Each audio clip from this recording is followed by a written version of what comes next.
Dutch Vanderlyn, criminal mastermind, a charismatic sack of shit, basically, a manipulative master, you should say. This man wreaked havoc with his gang throughout the 1800s. I think, especially throughout the 1850s, 1840s, like maybe not. maybe 60, 70, I don't know, around those times, 1800s, okay? Around the whole timeline.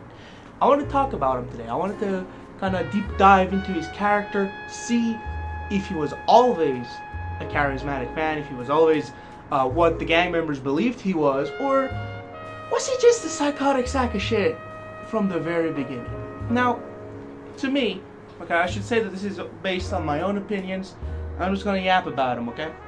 Dutch has no compass. He has no moral compass. He is just, you know, a husk of a man, right? He's like a mold that you can basically turn into whatever you want, right? With the people that are around him. And when he has Hosea, he kind of shows as this kind of nice guy, because Hosea is the one who's guiding him in a way. You know what I mean? Like, to me, when Hosea died, Dutch kind of lost that compass. He lost what everyone believed he was, right? And then we replaced that fantastic compass with literal shit.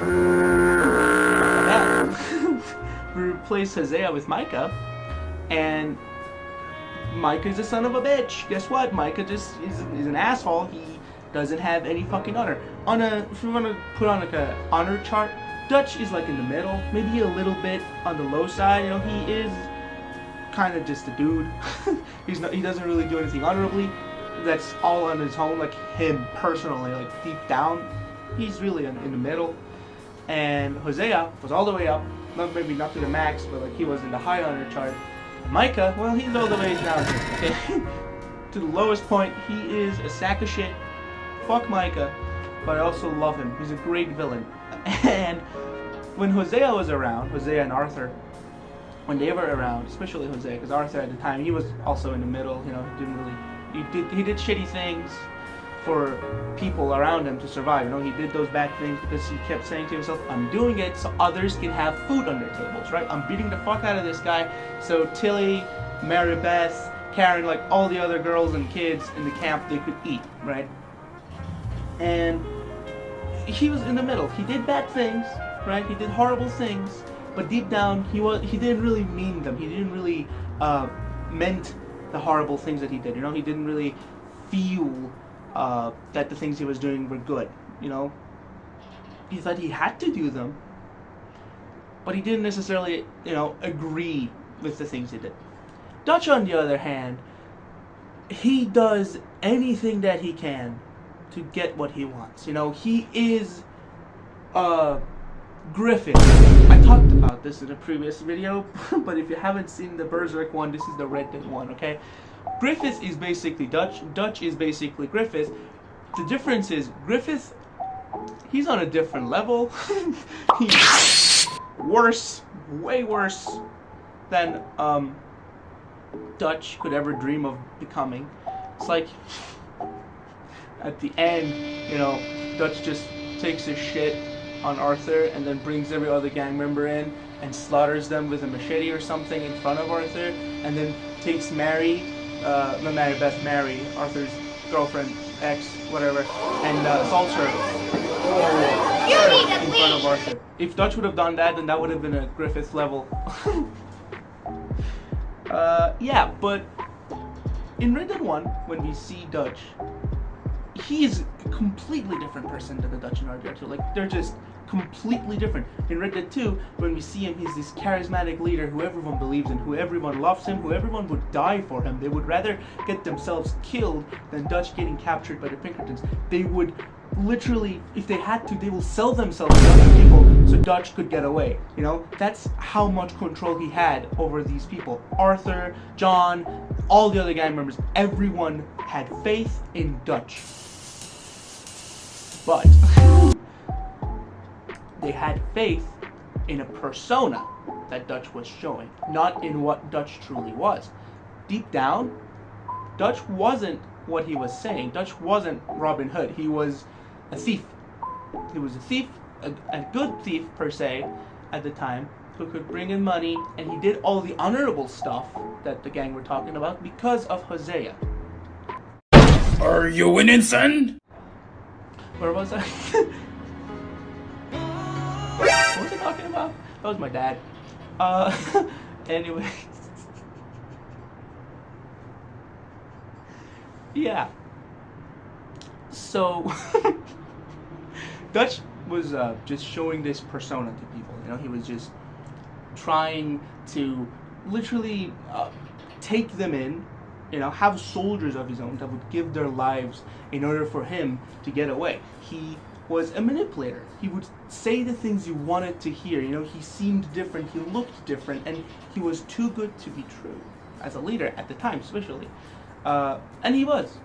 He was too good to be true because he wasn't real. He was fake. He was a mask. He was just putting on a fucking mask and lying to everyone about everything. Now, I can make an argument that Dutch will literally go insane after he betrays Arthur because he cannot literally fathom the things that he had done. That's why he becomes a cannibal. Now, that's not, like, Rockstar didn't really confirm that, but in RDR1, in Dutch's cave, you can find, like, human skulls and human bones everywhere. Either he killed them, took the skulls out for some reason, or he ate them. So, do with that what you will.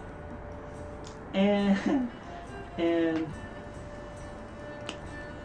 you know, maybe he doesn't necessarily like what he's doing in RDR1. You know, that's what I'm trying to argue. Maybe he just kind of lost it.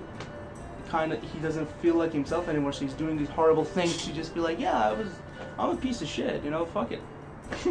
Fuck it, I'm just gonna do the worst possible things known to man just because I already fucked up, so what's the point of even trying to redeem myself, trying to be good? But yeah, Hosea was always a light. You know, he was the light in the dark. He was the true father to many of the gang members.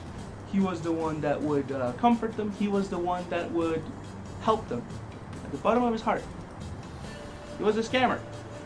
Hosea would have been a crypto bro if he lived in this day and age. He would have. He literally would have become a crypto bro. So would have Dutch. But Dutch would have lied to them. You know, he would tell what everyone wanted to hear. You know, in order to get control over them. But when he fucking loses that power, he goes insane. He starts doubting everyone because they're finally opening their eyes. The control was to the point where they would fucking follow Dutch everywhere blindly. They didn't care where they were going. They just wanted to trust Dutch. If Dutch said it's fine, then it is. You know, that was the whole point of you know, the most of RDR2. You know, until like chapter 4 and 5. Everyone had fucking faith to the max. But he keeps on fucking up. He keeps on fucking up. He keeps on fucking up. Turns out he's not really a mastermind. Turns out he's not really a good thief either. He was just lucky. And when Hosea kind of dies, Bruh. Hosea dies, Dutch dies. The Dutch that people loved, the Dutch that people believed in, he also dies. You know? Then all there is just an empty man who wants revenge, who wants blood, unnecessary blood, unnecessary attention. The whole Cornwall things could have been avoided. Colin O'Driscoll, all of that, or Colin O'Driscoll, I should say, that's his right name, that's how you pronounce it, should have been avoided. You know, that just got more attention. His weakness for revenge, for wanting revenge, kind of was their doom in a way.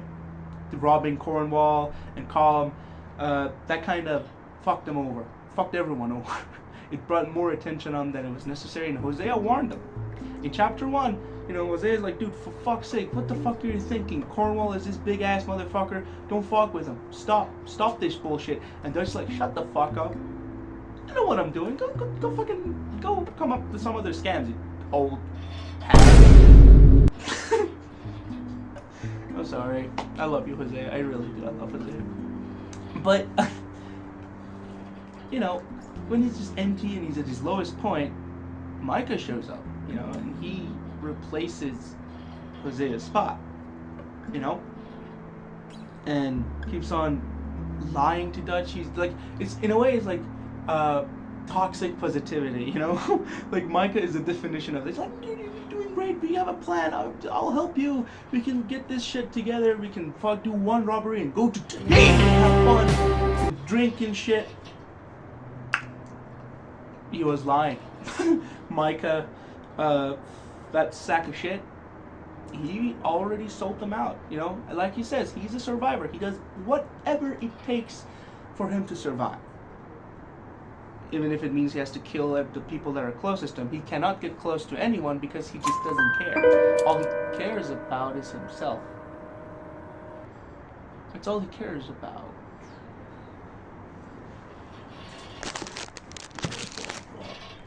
You guys see that? Did that just turn on a dude walk past? Hi. That kind of scared the shit out of me for a second. Oh, there he is. Hi, sir. He cannot see me. I mean, he could, but he's not. He's avoiding me. Just like her.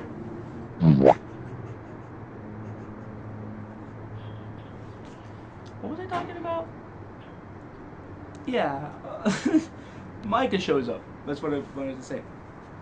The day that Micah joins the gang, he already kind of, you know, fucks with Dutch's brain in a way. He kind of asserts his dominance over Dutch and controls it. He shows him what Dutch truly is. He's like, it's okay. He's basically like, what was it, the chick in Dexter season 2, you know? Where she's like, dude, it's okay. You can be real. You can be a real you with me. You know. What's her name? I don't remember her name. Rita was the good chick. It doesn't matter. So it's like Micah is like, yeah, dude, let's just fucking do this, and it's because of Micah. Whatever the fuck that happens on that ferry job, and they fuck up the ferry job, you know.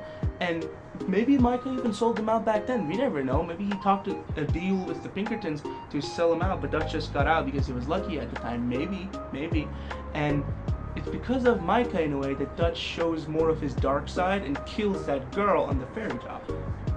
So yes, I do think Dutch was always crazy, but not to the point of eating people, because he had good people surrounding him that would kind of help him, you know. They would help him become something more, something better, be a better person. When they die or they leave him and he feels betrayed by them, even though he's the one that's betraying them, he leaves John and Arthur to die multiple times. He thinks that they're the ones that are betraying him, all because of the lies of one man he met for 6 months. He turns his back on his sons, on his family, for a man that he met 5 months ago. That on itself is insane. I feel like I'm gonna get sniped. I'm not, maybe not, maybe. Everything is possible. It's in another reality, maybe. There's another light up all the way up there too. That's interesting. I don't know if you guys were even able, I don't know if I showed you them correctly or not, but yeah. That kind of fucked my train of thought. I had it all scripted out in my head.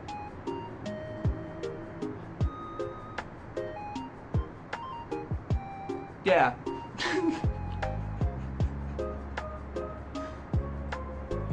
I should just end the recording, dude. This is fucking... Also, I did something new with my hair.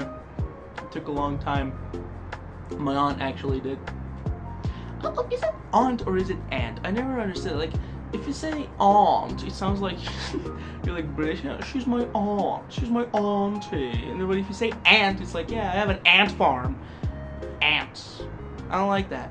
I don't like aunt and I don't like aunt. Why does it have to be like? Why is it so weird? I never understood that word. Was it aunt? Oh, yes, my aunt. What was I talking about? Dutch? Who's Dutch? Where the fuck am I? Who am I? Who the fuck am I? Yeah. So, Dutch Vanderland. Don't be like him, okay? Try to do better than him. Be the Arthur Morgan that you need to be, alright? Dutch, sack of shit. He's a sack of shit, man. He's like Play-Doh, and you can mold him in whatever you want. Micah molded him into a monster, and he finally opened his eyes. And the beautiful part with the ending, I want to also talk about that too before I go, is that in the ending, when John goes to Micah's place, you know, and he sees Dutch there, he asks him, "What are you doing here, Dutch?" And Dutch's like, "Same as you, I suppose." And what would that mean? He's there to kill Micah. And we know Micah already, when he met Dutch, he was like already planning another deal with the Pinkertons to come kill him. I have him here, come to my base. He's with me. Fuck him up. Because we see that in the credit scene. So when Dutch says same as you, I suppose, I believe that he wanted revenge. He wanted to kill Micah because Dutch can't let things go, as we learned throughout the game. No matter how much he tried to lie to everyone that revenge is a fool's game, he never believed in that. He never did. Arthur did. Dutch never did. Dutch wanted revenge. And like all the part, like throughout the entire history that he has with Colum, he always wants to kill him, and he will get that in a way by not letting him escape. He gets him killed, gets Colum killed. That brings more attention on him. Like the whole thing that he does with Colum kills Kieran. Shit that he does with fucking Cornwall gets Hosea killed because the Pinkertons are heavily on him now. They're pressuring them hard, all because of a fucking train job that they could have just avoided robbing. You know, there's a lot of decisions that, if they were not made, things would have been better. Like, it fucking shows you that sometimes not doing anything, sometimes not making a choice is itself a choice, right? Like, if you just avoid doing this bullshit, it's better to do something.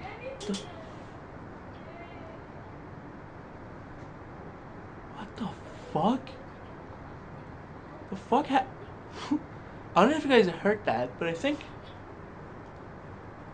I heard a voice come from my phone. I'm going insane. I don't know if it's in the recording or not, but I swear to you, something is happening. I need to leave this place. I need to go back to my room. This is why I never get out of my house, dude. This is fucked up. First you have the snipers over there, then the fucking haunted phone. I mean, my dad showed up, which is nice. Finally, he got the milk. I don't know if I put that in the video or not. I haven't decided on that yet. But my dad showed up with the milk. The snipers, my phone. Something weird is gonna happen to me, man. Okay, just saying. So yeah,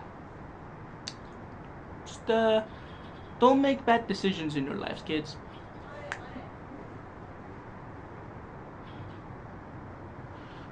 I gotta go.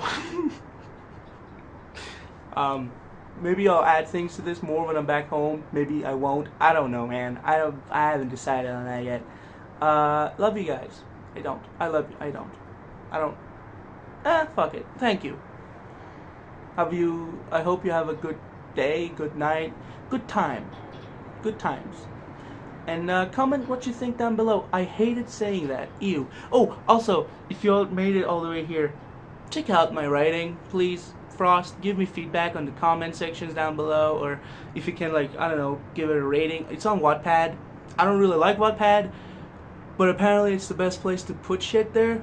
Check it out. I swear it's not like those videos at all, because I actually write things down there, and I rewrite them, rework them, you know, quite a bit. And it's not really ADHD driven as much as these are. So check that out. I put the links in the description, and hope you guys have a great time. I hated saying that. I hate that. That's so gross in a way to me. But yeah, do what you will. I'm not your mother. Maybe I am. You never know. You might have to do a DNA test. But hope you have a good time. I mean, I looked the part. I look like one of those, you know, the 80s.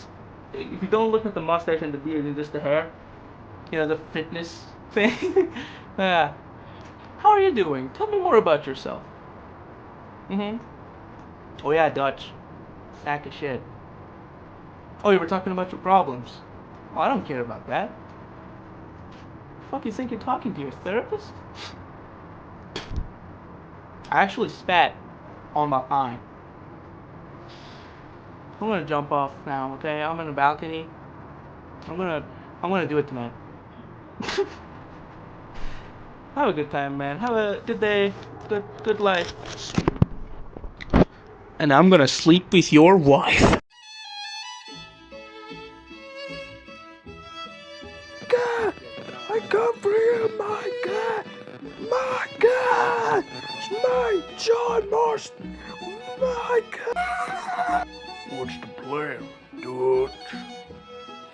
What's the goddamn plan, boy?